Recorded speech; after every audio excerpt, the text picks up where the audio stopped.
করছেন, কোথায় কোথায় থেকে ইনকাম হবে জানতে চান? হ্যাঁ। এই যে এটা হচ্ছে লাইভ, আপনি যদি লাইভ করেন তাহলে লাইভ থেকে ইনকাম হবে, কিন্তু বাংলাদেশে লাইভ নাই, লাইভ অপশন বন্ধ। বাংলাদেশ ছাড়া প্রত্যেকটা দেশে লাইভ করতে পারে। আপনি যদি বাংলাদেশ থেকে ধরেন সৌদি আরব গেছেন, সেখানে আপনি লাইভ করতে পারবেন, লাইভের মাধ্যমে ইনকাম করতে পারবেন। তারপরে যে ভিডিও গিফট, আপনার ভিডিও যদি কারো কাছে ভালো লাগে, সে যদি আপনার ভিডিওতে গিফট করে, তাহলে সে ভিডিও গিফট থেকে আপনি ইনকাম করতে পারবেন।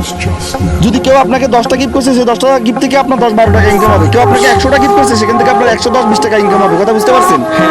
এভাবে আপনাকে সবাই 10টা 20টা এভাবে করে গিফট করে, যখন আপনার 10,000 গিফট পূরণ হবে, তাহলে আপনার এখানে $100 পূরণ হবে। যখন আপনার $100 পূরণ হবে, তখন আপনি এটা উইথড্র দিতে পারবেন। আচ্ছা। সরাসরি ব্যাংক অ্যাকাউন্ট অ্যাড করতে পারবেন। এখানে ব্যাংক অ্যাকাউন্ট অ্যাড করলে আপনার ব্যাংকে টাকা চলে যাবে, যেভাবে সবাই ফেসবুক ইউটিউব থেকে টাকা ইনকাম করে। কথা বুঝতে পারছেন? আমি আরো সংক্ষেপে বলি, ভিডিও গিফট মানে দেখবেন আপনি ফেসবুকে অনেকে সবাইকে স্টার গিফট করে, স্টার গিফট।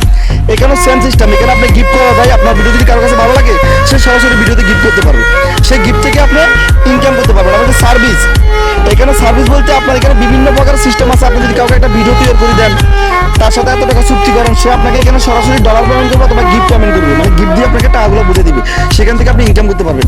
এগুলো আপনি একটু গানাগাড়ি করলে আরো সংক্ষেপে সব কিছু বুঝতে পারবেন। এখন আপনার আইডিতে মনিটাইজেশন চালু হয়ে গেছে, এভাবে প্রত্যেকজন মনিটাইজেশন চালু করতে পারবেন। তবে মনে রাখবেন, আপনার টিকটক আইডিতে 10,000 ফলোয়ার থাকা লাগবে। আপনার টিকটক আইডির বয়স 1 মাসেরও বেশি দিন হওয়া লাগবে। 1 মাসের নিচে চলে হবে না, তবে 29 দিন যদি হয়, আপনি মনিটাইজেশন চালু করতে পারবেন না। 999টা ফলোয়ার যদি আপনার আইডিতে থাকে, আপনি মনিটাইজেশন পাবেন না, আপনাকে মনিটাইজেশন অপশন দিবে না। 10,000 উপরে ফলোয়ার থাকা লাগবে, আইডির বয়স 1 মাসের উপর থাকা লাগবে, টিকটকের সকল রুলস মানে ভিডিও তৈরি করা লাগবে, এবং নিজের রিয়েল ভিডিও থাকা লাগবে, মানে নিজের ফ্রেশ করে ভিডিও তৈরি করতে হবে। আপনি যদি অন্য কারো ভিডিও আনি টিকটকে পোস্ট করেন, তাহলে কিন্তু মনিটাইজেশন অপশন আপনাকে দিবে না। নিজের রিয়েল ভিডিও থাকা লাগবে। আমরা যেভাবে নিজের রিয়েল ভিডিও তৈরি করি, সেভাবে নিজের রিয়েল ভিডিও থাকা লাগবে। যদি আমাদের আজকের এই ভিডিওটা আপনাদের থেকে ভালো লাগে, অবশ্যই চ্যানেল সাবস্ক্রাইব করবেন। সেই সঙ্গে আমাদের আজকের এই ভিডিওটা এই পর্যন্ত দেখাবেন। নেক্সট ভিডিওতে, সে পর্যন্ত আপনারা সুস্থ থাকবেন, নিরাপদ থাকবেন। আল্লাহ হাফিজ।